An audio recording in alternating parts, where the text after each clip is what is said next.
Hey, I'm Steve, and today's episode is all about hidden gems. I'm going to be looking at my favourite games that you have never heard of before. So with that, let's jump right in with number 6, Prowler's Passage. A long forgotten game that's an absolute blast to play. In Prowler's Passage, you are building secret passageways to collect loot and exert wealth around the city, trying to gain as much money as possible. The only issue, you're not the only one. It's such an easy game to play, as all you're doing on your turn is placing a single passage. But what makes this game great is where to place has a massive amount of choice and strategy, as not only are you trying to collect loot for set collection, but depending on the district of the area where you place will influence it, and it will move one step closer to you. So this game has a huge tug of war aspect, but there's also a bunch of other things that you have to worry about at the same time, like trying to score the achievement cards first and trying to build the longest passage possible. At the same time, you're trying to do set collection with the loot as well, because the more you've got of a single type, the more points that you'll score.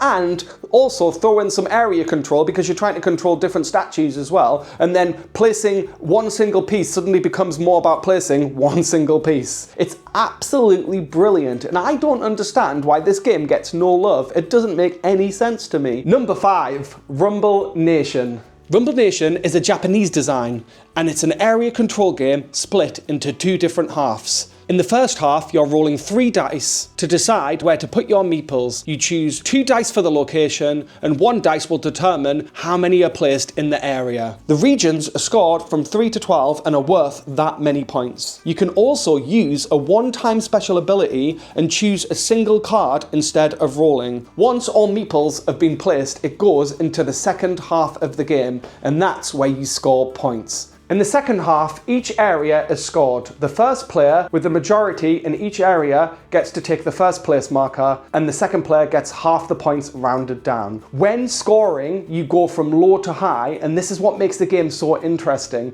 If you win, you get to take 2 of your meeples and move them to an adjacent district. It's such a cool game, and it's super simple to play, but man, does it have a really cool arc.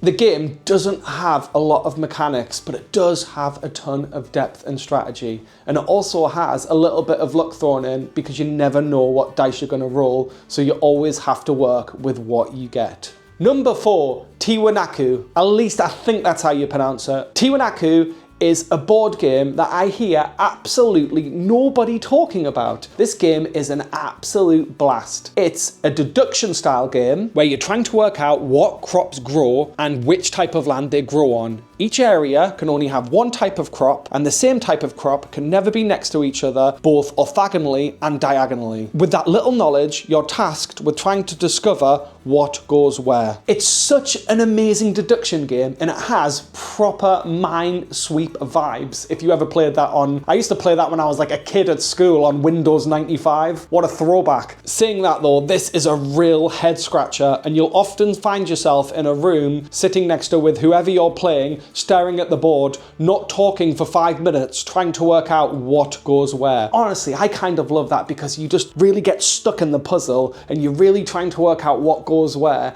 Everything from the production to the cool mechanism you use to discover where the correct crops grow and where land is really genius. If you love deduction style games and you've never heard of this beauty before, you need to go out and check this one out. It's absolutely brilliant. Easily in my top 10 deduction games of all time. Really worth checking out. Number 3. Riverwoods. This is a game that I've honestly never heard anybody talk about ever, and I'm at a complete loss why. In Riverwoods, you play as dogs. On your turn, you will be taking 1 of 3 actions: moving, hiring an assistant, or placing tiles. Depending on which piece you use will determine the amount of action points you get that turn. 1, 2, or 3 points. The reason you're doing this is all in the aim to score the objective cards the fastest. During setup, you will place terrain scoring cards. There will be a total of 5 at the end of the game, but at the start only 2 are placed out. The rest of the terrain scoring cards are dealt amongst the other players. Once a player scores the card, they may place a card in the terrain scoring area. Once 5 have been put in the scoring area, no more may go there. So it adds a massive race element to the game, as if you're playing with 4 players, not everybody will get to score some of the terrain cards in their hand. And this really adds a fire up your butt as you try to score your terrain cards as fast as possible. So you really need to be as efficient as possible with your actions.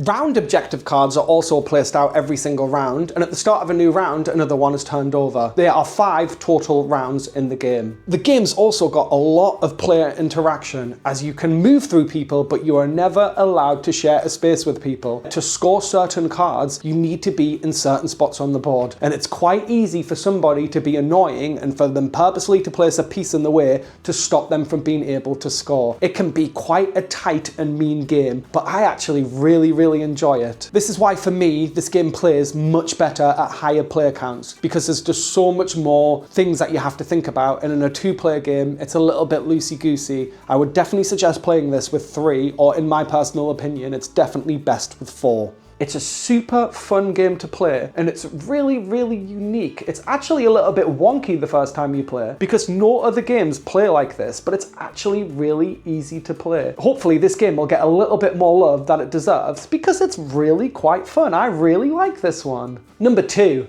Cursed Court. Cursed Court is another amazing game that I just don't hear people talking about, and I don't understand why. It's such a fun game, but to be fair, the only reason I heard about this game was because of my good friend Luke Pryor.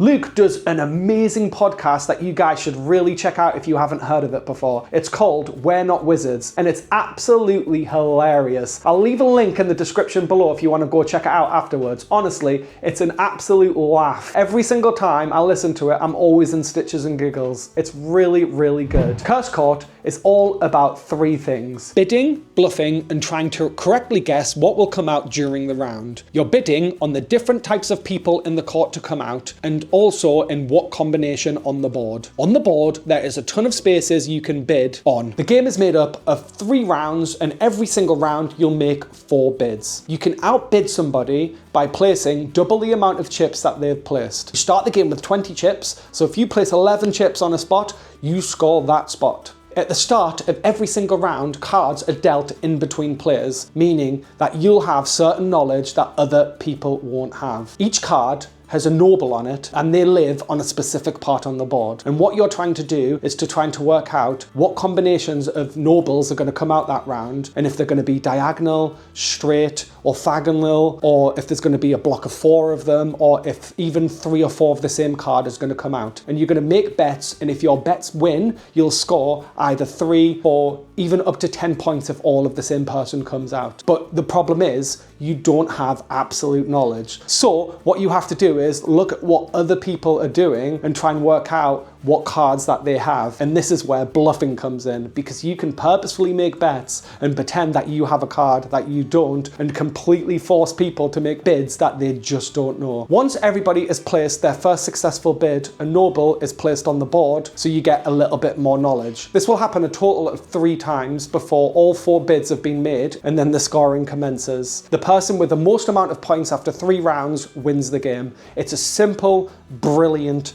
design, and it is awesome, and it plays so well, especially again with more players. You don't want to play this with 2 or 3, you really want 4 or 5 or 6 players for this game, and that's when it really shines. One of my favorite things about this game is when you score at the end of the round. When people turn over their cards and you see what they really have, and you realize the whole time they've been bluffing, and you score no points when you were almost certain you were going to score like 6 points for the round, which is really good, by the way, and then you realize they've just had you the whole time. It feels so annoying, but it's also absolutely hilarious. It's really good. I absolutely love this game. The components are brilliant. The gameplay is super sharp and fast, and it's every single time I played this game with new players, they've been like, wow, this game is awesome. How have I never heard of this one before? Really enjoy this one, guys. It's super fun. Number 1. Hooky. Hooky is one of my favourite board games of all time. It's like Wordle on crack, but without having to know about words and more about logic.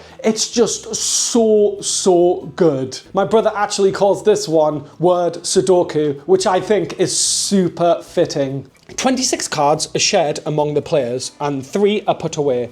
Each card has a letter of the alphabet. It's your job to determine what letters everyone else has, and more importantly, the 3 cards that are hidden at the start of the game. You do this by asking one person a 5-letter word, and then they will let you know how many letters of that word they have in their hand. At the end of the first 3 rounds, 3 cards are left over and one of them is turned over to give everybody a little bit more knowledge. You'll score points by guessing the 3 hidden cards correctly, and you'll also score 1 point for guessing each letter of another opponent correctly. And if you get all 5 of their letters correct, you'll also score 1 bonus point. The player with the most amount of points wins the game. I absolutely love this game. It is so much fun to play, and it is such a head. Honestly, it will make your head go in absolute circles. The logic in this game and what it does to you is, oh my god, you go down a path, man. I played this game where nobody's talked for like 20 minutes on their turn, and you ask somebody a letter and they're just like, wait 2 minutes, I need 5 minutes, I'm still trying to work this out, because if you've got A and you don't have B and C's over here and D's over there, and like you just start seeing the alphabet. And I swear to god, the first time after I played this game, I went to bed and I was thinking about letters for like 2 hours straight. It's absolutely crazy what this game does to you. And if you manage to get, this game is hard, it's really hard. If the 3rd time I played, I got all of the hooky words right. It wasn't even about winning, it was about the fact that I managed to work out what those hooky words were. I have never felt better about playing a game in my whole entire life. When you guess those words correctly, oh, the amount of bliss you get from this game is like, honestly, I think I've never buzzed so much over getting something right in my whole entire life. It's kind of a weird game as well, man. Like, I don't know how to say this, but it's kind of like a quiet party game. Like, it's so easy to play. There is basically no rules overhead. You just ask somebody a 5-letter word, and then they're going to tell you how many letters in their hand that they have of it. So if my wife has got the O and the K, and I say the word hooky, she will say 2. So then I know out of H, O, K, and Y, she has 2 of those letters. And that's basically the whole game. I mean, the other thing you can do is you can give up a card, and then you get to look at somebody else's card in the hand. So when I know everybody knows I've got a letter, it makes sense for me to show it, and then I get a little bit of knowledge from it as well, which is really important to do. And what's really interesting is as you play more, people realize like how powerful that is, and even though they know, everybody knows a letter that they have, they still might not give it away because they don't want to give the knowledge to the one person who might not have it, and that makes the game a lot harder. So the more you play this game with experienced players, the harder the game actually becomes, because people start working out ways around and making it more difficult for you to find the letters that they actually have. And yeah, like I said, it is almost like a party game in certain areas. Like, it's weird though, because you just don't talk during the game at all, but by the end of it, it's almost like like for when we've played it, it's been like an explosion of excitement, and everybody's like picking up the pieces of the paper and they're like, look at this, I worked this out with this, and it's like just scribbles from everybody, and it's like everybody's paper's just like, and everybody, I don't know, it's funny, man. When we play, everybody kind of turns into a maniac at the end of the game, and they're all just like, ah!